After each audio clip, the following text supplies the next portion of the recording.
मेरी पढ़ाई अच्छी चल रही है।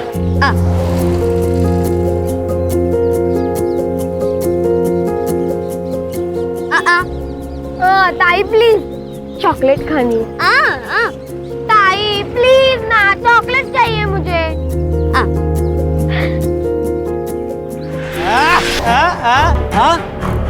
सुन भी सकती, दोस्ती करेगी, दोस्ती। चल चल चल चल छोड़ो तुम, मेरे ताई को छोड़ो, जाओ इधर से। ए, अपनी मम्मी को जाके बोल दे तेरी ताई शाम को आएगी। चल ताई, चल ताई। खबरदार, अगर इन लड़कियों के आसपास भी देखा मैंने तुम्हें तो तुम सबकी पुलिस में कंप्लेंट कर दूंगी। चलो निकलो यहाँ से। ताई, वो लड़के साइनी का मजाक उड़ा रहे थे। हाँ तो मैं क्या करूं? तुम्हें पता है हमारी जिंदगी ना बहुत अच्छी हो सकती थी अगर ये मनहूस हमारी जिंदगी में ना होती। तुझे क्या लगता है मैं कम परेशान हूँ? कितना अच्छा होता अगर पैदा होते ही मर जाती या अपनी माँ के साथ मर जाती। आप लोग साइली के सामने ऐसी बातें कैसे कर सकते हो? तुम्हारे घर में नहीं है ना, तब तुम ऐसे बढ़ बढ़ के बातें कर रही हो। अरे तुम्हें पता नहीं कितनी बड़ी बौद्रेशन है ये। ना कुछ सुनाई देता है ना कुछ बोल सकती है। देखो कैसे गाय की तरह दिन भर बस चरती रहती है। कैसे ना हमारी गलती हो गई, हमें ना इसे बोर्डिंग स्कूल में डाल देना चाहिए था, नहीं तो क्या है वो, हाँ, मूक बधिरों के स्कूल में डाल देना चाहिए था। हमारा पीठ तो छूटता कम से कम।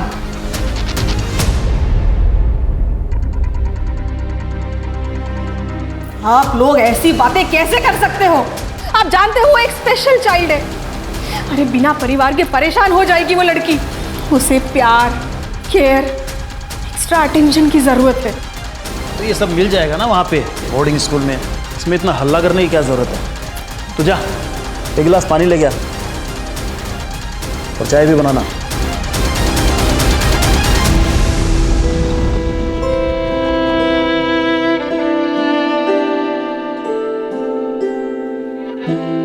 मम्मी पापा तुझे दूर भेजने चाहते।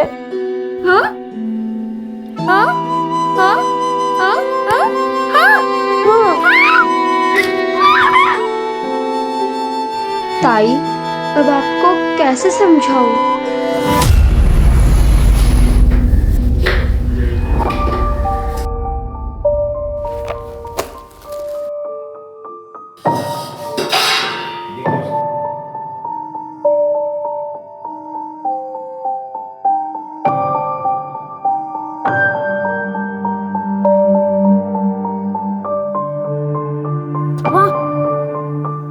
इतनी गरम खिचड़ी कैसे खाएंगे?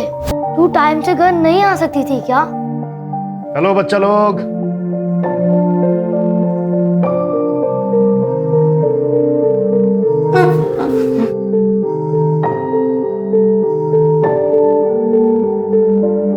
रोहिणी 3-4 घरों में झाड़ू, पोछा, कुटके का काम करती है ताकि उन पैसों से तुम्हें खिला पिला सके और स्कूल भेज सके। तो तुम्हें उसकी कदर करनी चाहिए, शिकायत नहीं।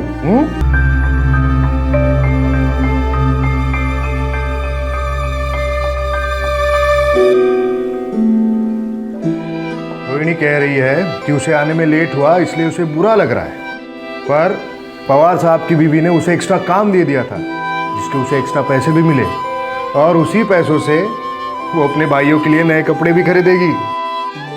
यस।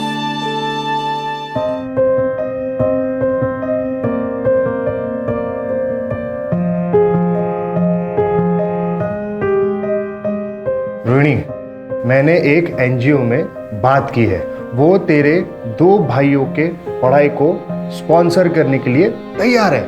एक बार स्पॉन्सर आ गए तो तेरे पैसों की समस्या खत्म हो जाएगी। ठीक है, मैं निकलता हूं।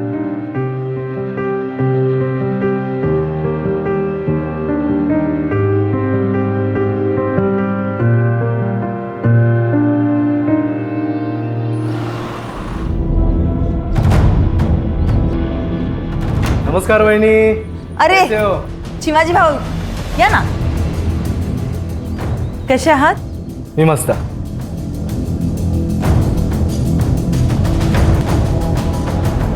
तुम्ही बसा ना, चाय पानी घ्या. मैं इनको बुला के लेके आती हूँ. हो.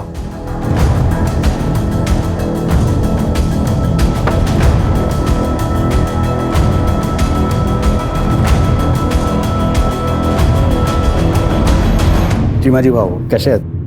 मी ठीक. बस देख संतोष, तू मेरा दोस्त है, इसी नाते मैंने तेरे दोस्त की मदद की, पर तब से वो गायब है. मेरा फोन भी नहीं उठा रहा है वो. देख तू उसे बोल दे कि ठीक से बर्ताव करे, वरना हिसाब चुकाना मुझे अच्छे से आता है, समझा? अरे नहीं नहीं, आप ऐसा कुछ नहीं करेंगे. अब मैं उससे बात करके समझाता हूँ. पवार साहब आ गए. नमस्ते. नमस्कार पवार साहेब. नमस्कार नमस्कार. चले.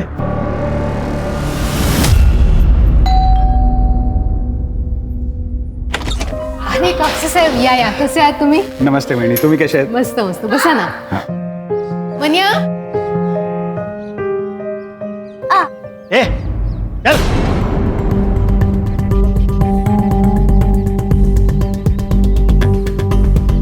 वो बता कैसा है? कैसा है तू? बड़ा सरदर्द है यार, पता नहीं कब पीछा छूटेगा इससे. तेरे प्रॉब्लम का सोल्यूशन है मेरे पास. जरा बाहर आ. आता हूँ.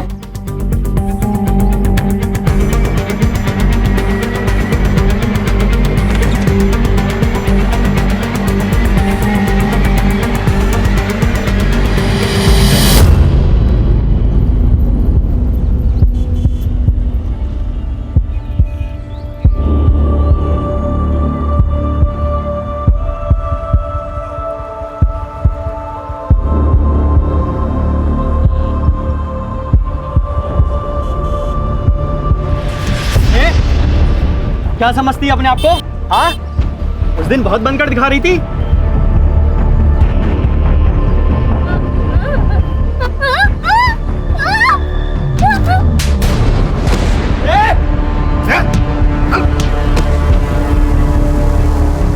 शर्म नहीं आई तुम लोगों को ऐसी घटिया हरकत करते हुए?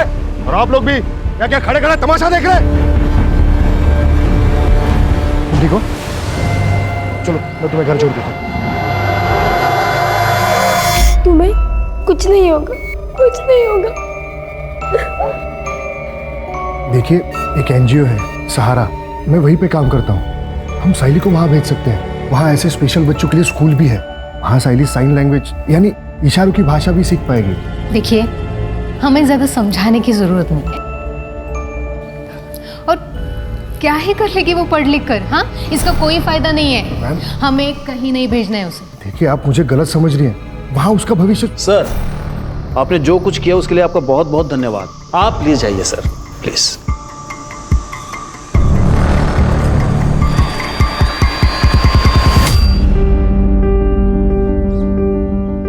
ताई, आज हमारे लिए क्या लेकर आओगी?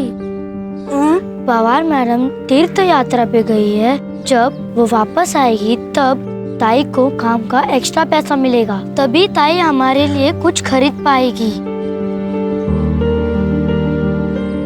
वाव, कैंडी!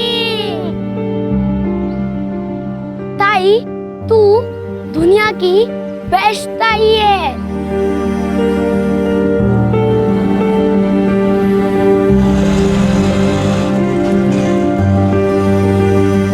बाय दीदी. बाय दीदी.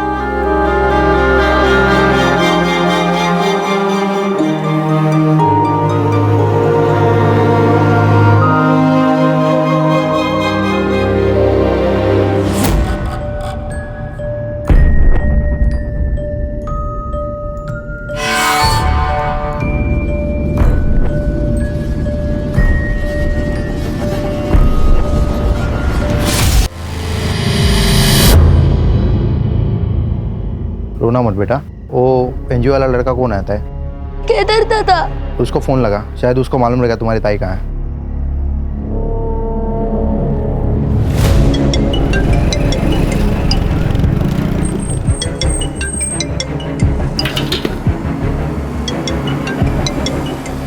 हेलो हेलो केदार दादा, ताई काम से अब तक नहीं आई है, हमें बहुत डर लग रहा है। और मैं तो अभी पुणे के बाहर हूँ। अच्छा रुको, मैं जल्द से जल्द वहाँ आता हूँ, ठीक है? ठीक है। ये दोनों रोहिणी के भाई हैं और ये रोहिणी सुन बोल नहीं सकती है। जी। लेकिन तब तक इन दोनों का क्या, इनकी देखभाल कौन करेगा? सर मैं ही इन्हें एनजीओ के ऑफिस में लाया था, मैं ही देखभाल करूंगा सर इनकी। ठीक है, आप लोग टेंशन मत लो, हम आपकी बहन को जल्दी से जल्दी ढूंढ देंगे, ठीक है? ये रोहिणी जहाँ जहाँ काम करती थी उन सभी घरों में जाके पता करो, और जहाँ रहती थी वहाँ भी जाके पता करो। Okay sir. यस। रोहिणी कल काम पे आई नहीं थे साहब। अरे पवार साहब? पवार साहब तो कुछ दिनों पहले कैंपेन चले गए, और मृदुला मैडम 2 दिन पहले ही वैष्णो देवी गई। उन लोगों ने सब रोहिणी को कॉल किया था। रोहिणी का भाई उसके लिए फ़ोन पे बात करता था, लेकिन रोहिणी के भाई ने भी फ़ोन नहीं उठाया साहब। रोहिणी बहुत मेहनती लड़की थी, काम भी बहुत अच्छा करती थी और अपने भाइयों से बहुत ज़्यादा प्यार भी करती। एक माँ की तरह संभाला उसने अपने भाइयों को।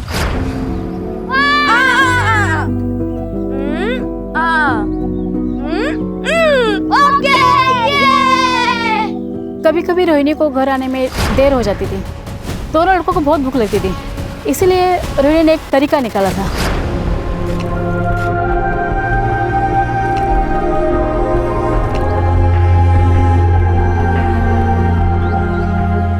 मतलब ये रोहिणी हर तरीके से परफेक्ट है, फिर भी कोई बॉयफ्रेंड या और कोई बात? नहीं, ऐसा कुछ नहीं था, लेकिन मुझे कभी कभी ऐसा लगता था कि रोहिणी और उस एनजीओ वाले लड़के केदार के बीच में कुछ तो चल रहा है। वो दोनों एक दूसरे को ऐसे देखते थे जैसे उन दोनों में प्यार हो। लेकिन किसी ने भी श्योरिटी के साथ ये नहीं कहा है कि केदार उसका बॉयफ्रेंड है, राइट? सर फिर भी हमने केदार को क्वेश्चनिंग के लिए बुलाया है। वो सीसीटीवी का क्या हुआ? सर बस्ती या उसके आसपास तो कोई सीसीटीवी नहीं है, लेकिन हाँ सर बस्ती के बाहर एक मेडिकल शॉप है, वहाँ का फुटेज मिला है। ये देखिए सर, ये देखिए, ये देखिए सर, ये रोहिणी का रोज का रूट है। इसी रास्ते से वो हर रोज काम पर जाती है। सर हम पवार के घर पे भी गए थे, उसके वॉचमैन से पूछताछ की, सीसीटीवी भी चेक किया, लेकिन रोहिणी उस दिन उसके घर नहीं पहुंची थी। इस केस में सबसे बड़ा प्रॉब्लम यह है कि रोहिणी सुन बोल नहीं सकती है, ना ही वो मोबाइल इस्तेमाल करती है जिससे उसकी लोकेशन या उसके बारे में पता चल सके। इनफैक्ट चैट का तो सवाल ही नहीं पैदा होता। इस केस को पुराने तरीके से सॉल्व करना पड़ेगा। पर साइली तुम्हारा अपना खून है। तो क्या हुआ? गंदा खून है, मुझे नहीं चाहिए ये अपने घर में। मुझे लड़का चाहिए, और नंदिनी को भी। प्रॉब्लम तुझ में है, साइली में नहीं। मतलब क्या है तुम्हारा? तुम्हारी पहली बीवी सुधा, जिसने साइली को जन्म दिया, और ये तेरी दूसरी बीवी नंदिनी, इसने भी एक बेटी को जन्म दिया, अदिति को। तो फिर तू सिर्फ साइली के बारे में क्यों बात कर रहा है? क्योंकि बोझ है हमारे ऊपर, गले में फंसी हड्डी है जिसे हम निकल नहीं सकते, इतने खर्चे हैं हमारे। और एक बात बताइए, ऐसी लड़की से शादी कौन करेगा? सही बात है। तुम दोनों को समझ रही हूँ, पर मैं तुम दोनों को वार्निंग दे रही हूँ। अगर साइली के साथ तुम दोनों ने कुछ भी गलत किया ना, तो मैं पुलिस में तुम्हारी कंप्लेंट करूंगी।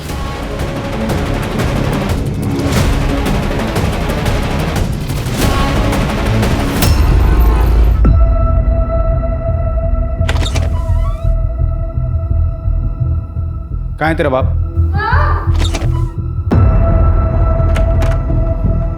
मैं तुझे अभी भी बोल रहा हूँ, तेरी सारी मुसीबतों से छुटकारा पा ले, वरना तेरे को बहुत बड़ी प्रॉब्लम हो जाएगी।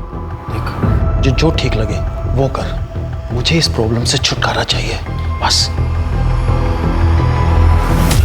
नहीं सर, मेरे और रोहिणी के बीच कोई रोमांटिक रिलेशन नहीं था। लेकिन पड़ोसियों ने तो तुम्हें रोहिणी का हाथ पकड़े हुए देखा था। सर उन्हें कोई गलतफहमी हुई होगी, मैं तो बस उसे इमोशनल सपोर्ट देने की कोशिश कर रहा था, क्योंकि मुझे पता है सर, जो लोग बोल और सुन नहीं सकते वो खुद को दुनिया में अकेला महसूस करते हैं। हर्षा, भाई साहब तो बहुत होशियार है, क्या पीएचडी की है सब मामलों में? नहीं सर, एक्चुअली मेरे आई बाबा बोल और सुन नहीं सकते, मूक बधिर है, और अकेला ही होने के नाते मैंने बचपन से देखा है कि ऐसे लोगों को बहुत दिक्कत होती है। इसलिए सर मैंने बचपन में ही सोच लिया था कि मैं ऐसे लोगों के लिए कुछ करूँगा। इसलिए सर मैंने एनजीओ ज्वाइन किया। तो मैं रोहिणी को कैसे तकलीफ पहुँचा सकता हूँ सर? वो तो बहुत यकीन करती थी मुझ पर। भले ही मैंने पिछले 2 साल में कुछ खास नहीं किया उसके लिए, पर सर मेरी उस पर कभी गलत नज़र नहीं गई। Trust me sir. ठीक है, फिलहाल के लिए ट्रस्ट कर लेते हैं, जा सकते हो, लेकिन रोहिणी की अगर कोई खबर मिले तो तुरंत हमें बताना। Okay sir.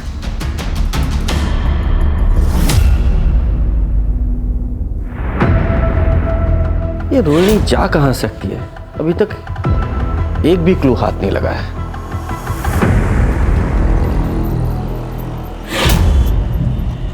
सॉरी, मुझे माफ कर दो।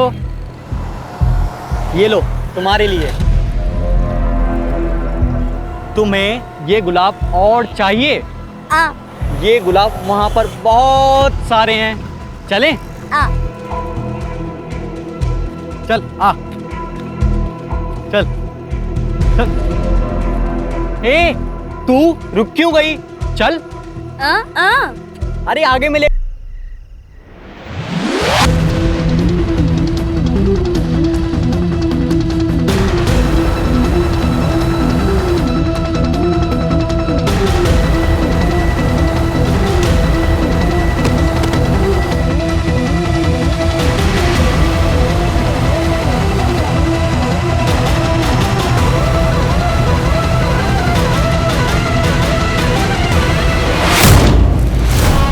लगता है निकल गई हाथ से।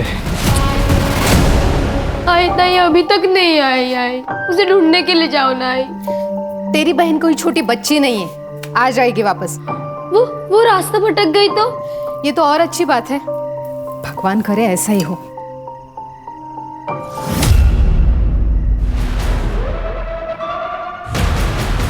नहीं मिली। एक काम करते हैं, पुलिस के पास चलते हैं।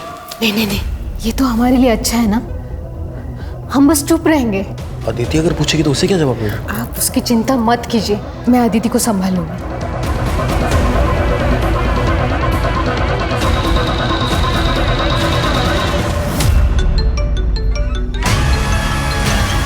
अदिति? हाँ अदिति बेटा। क्या आज दोपहर से ताई घर नहीं आई है और आई बाबा भी पुलिस के पास नहीं जा रहे? प्लीज सत्या, ताई को ढूंढ दो।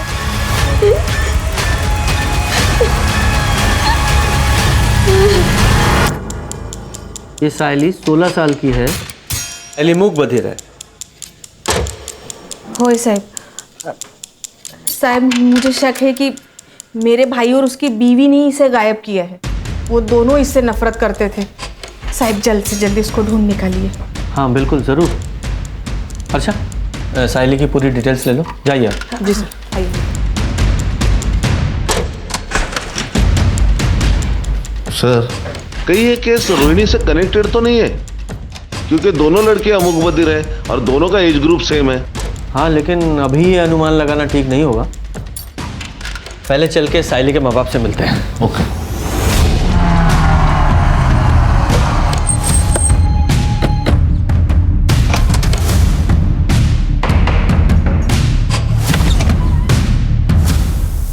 आप लोगों की मीटिंग मिसिंग है?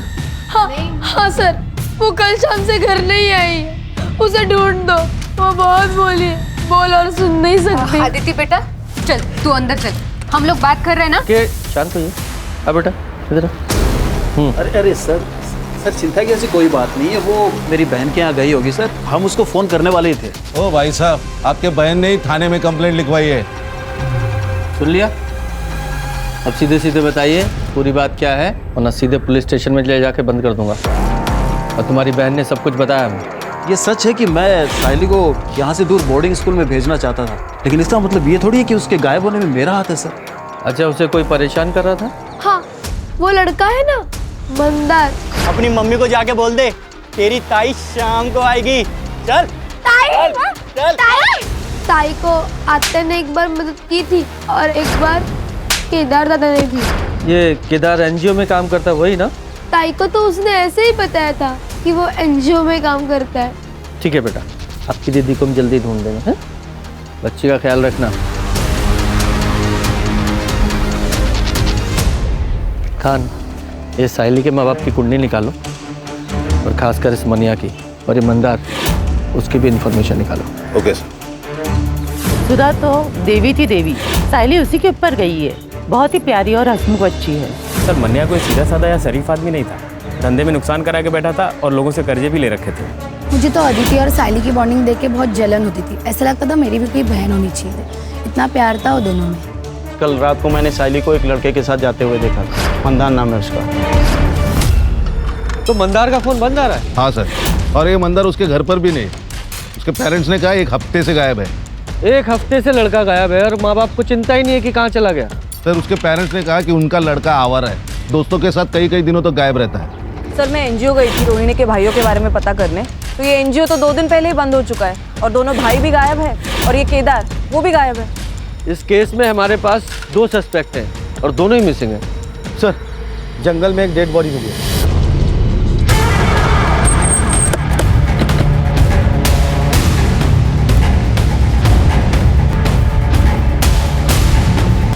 बॉडी को पोस्टमार्टम के लिए भेजो। Yes sir. हाँ, अगर ये दोनों केस कनेक्टेड है तो साइली भी खतरे में है।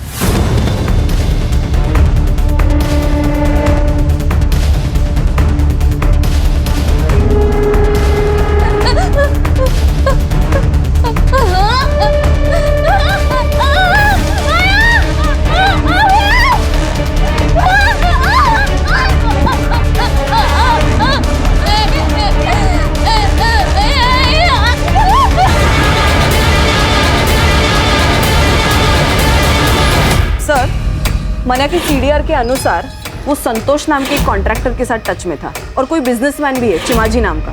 इन सबसे बात करनी पड़ेगी, हो सकता है कोई जानकारी हासिल हो। जी सर।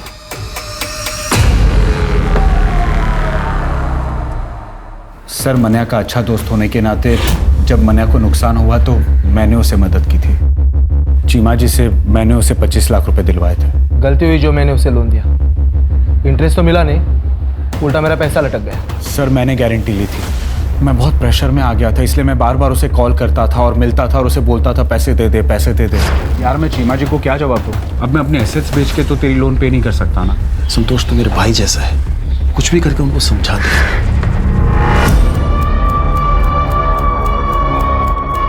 खान, इन लोगों के पास मोटिव तो है साइली को उठाने का, ताकि मनिया पैसे वापस कर सके। नजर रखना इन दोनों पे। सर ये केदार का फोन अभी अभी स्विच ऑन हुआ है हाईवे के पास। चलो। ये मोबाइल कहाँ से मिला? सब रास्ते में गिरा हुआ था, मैंने उठा लिया। चलो दिखाओ वो जगह। सब यहाँ मिला हुआ था।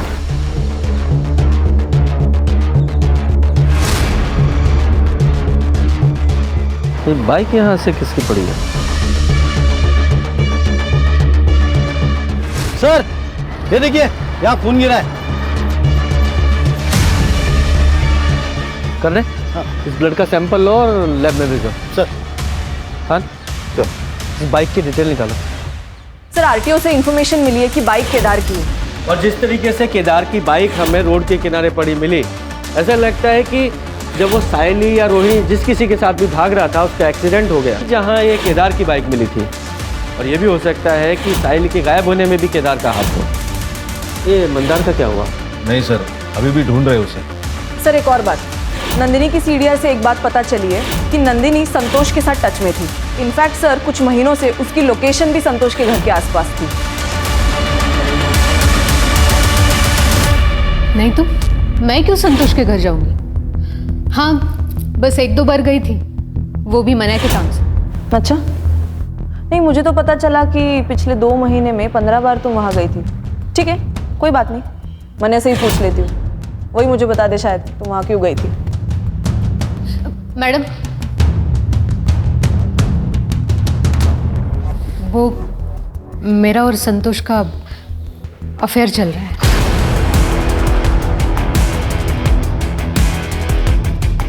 मने और मैं हमेशा से एक बेटा चाहते थे। इनके खानदान में कभी कभार ही बेटे होते हैं।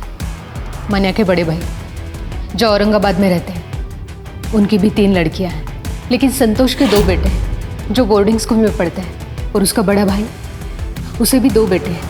मैं मना को बेटे का गिफ्ट देना चाहती थी, बस इसके लिए मैंने संतोष के साथ अफेयर शुरू किया। इसके अलावा मुझे संतोष से कोई लेना देना नहीं। विचित्र बात है ना कि पति को लड़का गिफ्ट करना है तो पति के दोस्त के साथ ही अफेयर कर डाला। वाह, कमाल है। सर नेक्स्ट लेवल की पतिव्रता है। ये डेली सोप के सीरियल के लिए नया सब्जेक्ट मिल गया। सर, रोहिणी की पीएम रिपोर्ट। रोहिणी की मौत हुई है 19 नवंबर को रात को 10 से 12 बजे के बीच, और रीजन ऑफ डेथ है मल्टीपल स्टैब वुंड। रोहिणी 2 हफ्ते प्रेग्नेंट थी, तो ये प्रेगनेंसी तो नहीं उसकी मौत का कारण? पॉसिबल है। सर केदार के बारे में इंफॉर्मेशन मिली, वो सिटी हॉस्पिटल में एडमिट है। पिछले हफ्ते उसका एक्सीडेंट हुआ था, फ्रैक्चर भी है। और एक बात सर, एक बाइक के पास जो ब्लड स्टेन मिले थे वो केदार के। एनजीओ तो बंद हो गया है सर, क्योंकि वहाँ की लीज खत्म हो गई थी और ओनर ने उसे रिन्यू करने से मना कर दिया था, क्योंकि किसी बिल्डर से उसे उस ज़मीन के लिए अच्छे ऑफर मिल रहे थे। इसलिए रातों रात सर एनजीओ बंद कर दिया गया। रोहिणी के दोनों भाई कहाँ हैं? सर एनजीओ को टेम्पररी बेसिस पे पुणे शिफ्ट कर दिया गया है। तुषार और तन्मय सर दोनों वहीं पे हैं। मैं पुणे जा ही रहा था कि हाईवे पे मेरा एक्सीडेंट हो गया। भला उन लोगों का जो मुझे हॉस्पिटल लेके आए। तुम्हें पता है? और वो साहिली, वो गायब है। मैं तुषार और तन्मय को कैसे बताऊंगा कि बहन मर गई?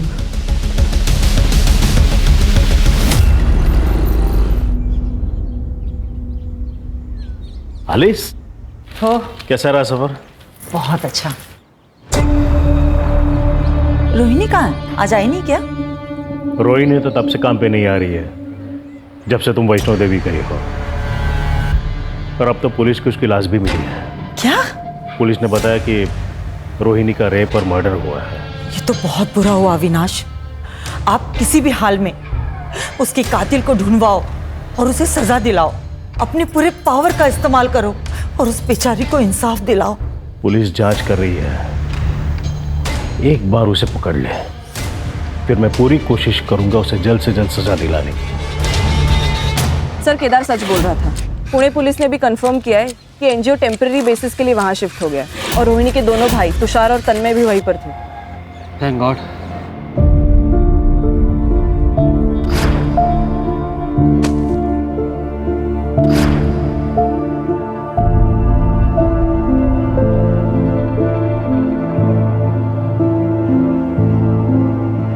ताई, कहाँ हो तुम ताई? जल्दी वापस आओ ना। सर ये मंदार का फोन मार्केट में बंद हुआ था। ये मंदार के फोन में 2 सिम कार्ड थे, जिसमें से एक सिम कार्ड हमें उसके घर से मिला था।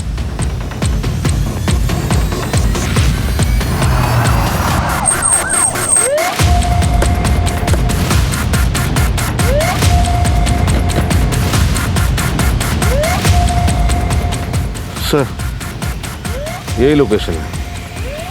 चलो चेक करो। जी सर।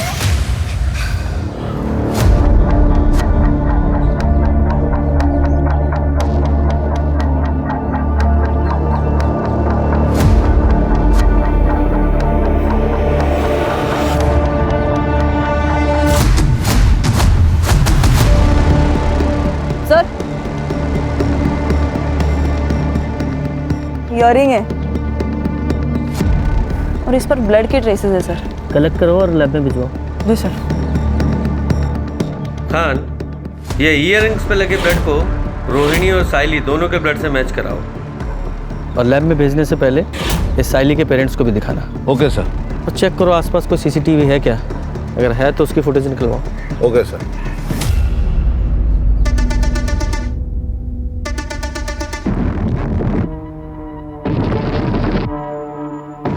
ये तो मेरे ताई के हैं, आप उन्हें लेके नहीं आए? कहाँ है मेरे ताई? बेटा हम साइली को जल्द से जल्द ढूंढ लेंगे। प्रॉमिस? प्रॉमिस। सर वो जो इयरिंग्स पे ब्लड मिला था वो रोहिणी और साइली दोनों के ब्लड से मैच नहीं होता। और हाँ सर, वो जो ब्लड हमें रास्ते पर मिला था उसके आसपास का सीसीटीवी हमने चेक किया तो उसमें एक गाड़ी नजर आ रही है जिसमें एक लड़की लेटी हुई है। उसका चेहरा तो क्लियरली दिख नहीं रहा और सर गाड़ी का नंबर भी क्लियरली नहीं दिख रहा। उस पूरे एरिया को फिर से चेक करते हैं।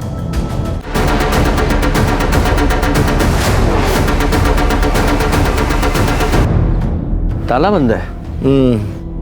चढ़े, ताला तोड़ो।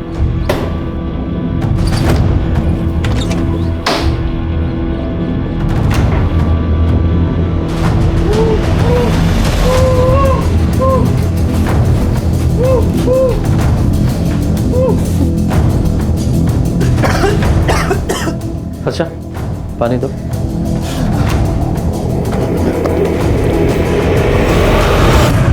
तुझे यहाँ किसने बांध के रखा है? उस रात जब मैं साहिनी के साथ था तो मुझे किडनैप कर लिया गया।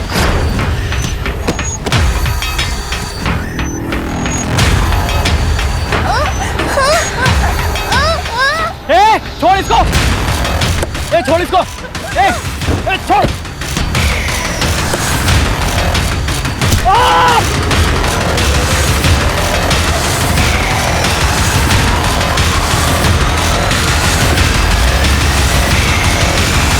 और जब मेरी आँख खुली तो मैं यहाँ था।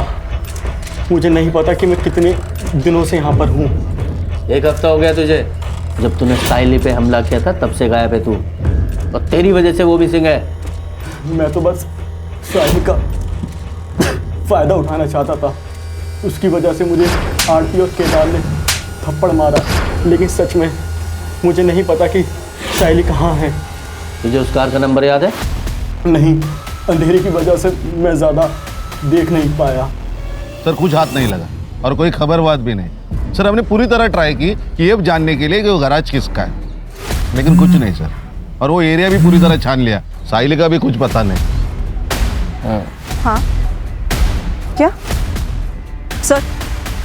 हाईवे के पास एक लड़की मिली है बेहोश हालत में और उसका डिस्क्रिप्शन भी साहिल से मैच होता है। अच्छा, तुरंत वहाँ जा।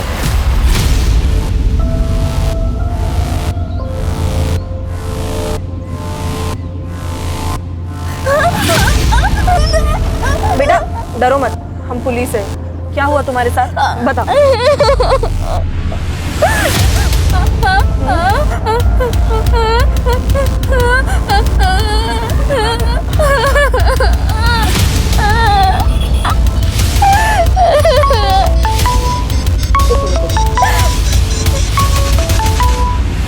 हेलो सर, हम साइली को मेडिकल टेस्ट के लिए लेके जा रहे हैं। और हाँ सर, हमें शायद केदार की मदद लगे। ये क्या कह रही है कुछ समझ नहीं आ रहा सर। Yes sir. सर साइली की मेडिकल रिपोर्ट से तो ये बात क्लियर है कि उसके साथ मल्टीपल रेप्स हुए हैं। केदार। हाँ सर। सवाल पूछो जरा। Yes sir.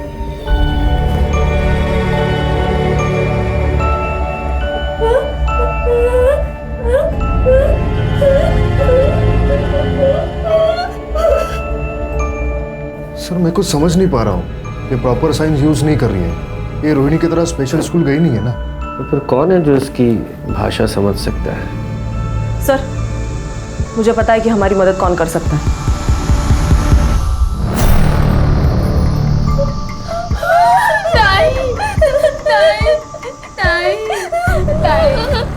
अदिति देखो बेटा, तुम हमारी मदद करोगी? तुम्हारी ताई क्या कहना चाह रही है हमें बताओगी प्लीज? ताकि हम उसके असली गुनहगारों को पकड़ सके। पूछो उसे क्या हुआ था। क्या हुआ था? ताई कह रही है कि वो एक छोटी सी गंदी सी जगह पे थी। वहाँ बहुत अंधेरा था और एक चारपाई थी और वहाँ 3 आदमी थे। बाद में क्या हुआ, वो 3 आदमी ताई के साथ बहुत गंदा काम करते थे और कल उस चौथे आदमी ने ताई को छोड़ दिया और कहा भाग जाओ। ताई भागी भागी बहुत भागी और भागते भागते बेहोश हो गई। बेटा जरा अपनी ताई से पूछो कि उस चौथे आदमी का चेहरा याद है क्या? उसका स्केच बनवा सकती है? तुम उस चौथे आदमी का स्केच बनवा सकती हो?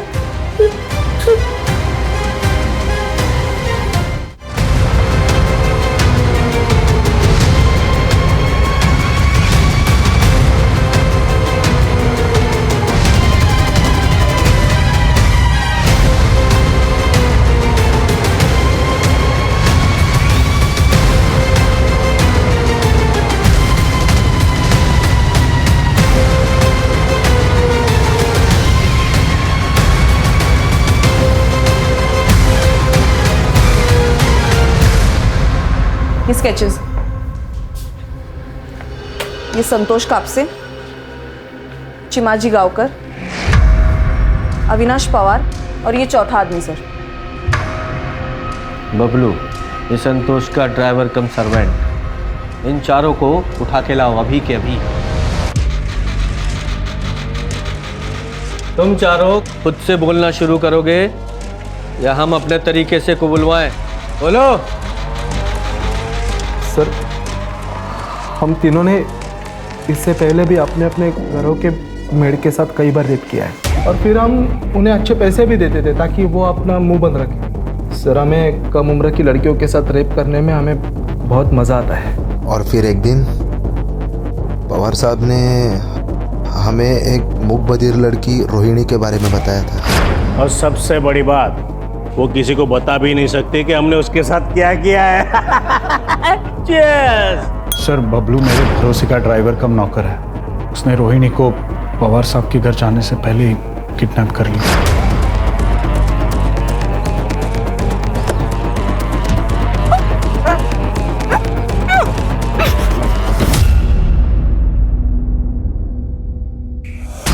वो रोहिणी को मेरे फार्म हाउस पर लेके आया और हम तीनों ने उसका रेप किया।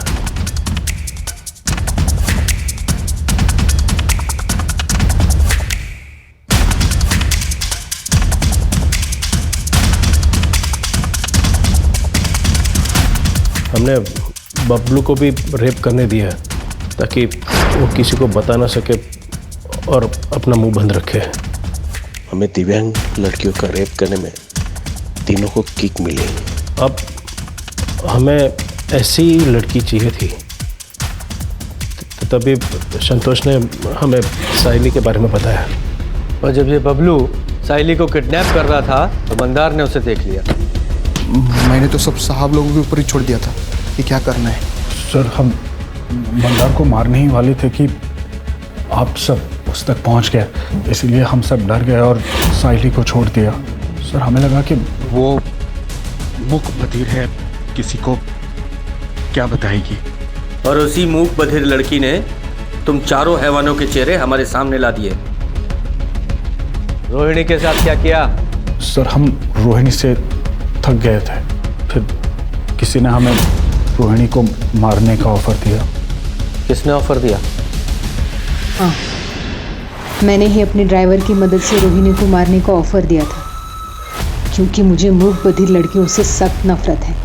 उस रात जब बबलू रोहिणी को लेके निकला, मैं तो चिमाजी को खुश करना चाहती थी ताकि वो मेरे और मन्या के खिलाफ कोई लीगल एक्शन ना ले, क्योंकि मन्या ने उनका पैसा नहीं लौटाया था, वरना हम घर बार सब कुछ खो देते थे। चिमाजी ने तो हमें और टाइम देने का वादा किया था अगर हम उन्हें रोहिणी से छुटकारा दिला देते। तो तुम्हें पता था कि साइली को बबलू ने किडनैप किया है और वो सब लोग मिलकर उसके साथ क्या करने वाले हैं? मुझे बस इतना पता था कि साइली का हमारी जिंदगी से जाना हमारे लिए सबसे अच्छी बात है। सर, केदार का जो एनजीओ है सहारा, उसे अब एक नई जगह मिल गई है, साइली का घर। मन्या ने खुद अपने मन से उसका घर एनजीओ को दे दिया, वो भी फ्री में। और ये एनजीओ साइली को भी मदद करेगी और इसमें आदित्य हाथ बटाएगी। और ये केदार, ये भी बहुत खुश है सर। हमें अपनी सोसाइटी में केदार जैसे लोगों की जरूरत है ताकि आगे जाके पुलिस को भी हेल्प हो। सही कहा सर।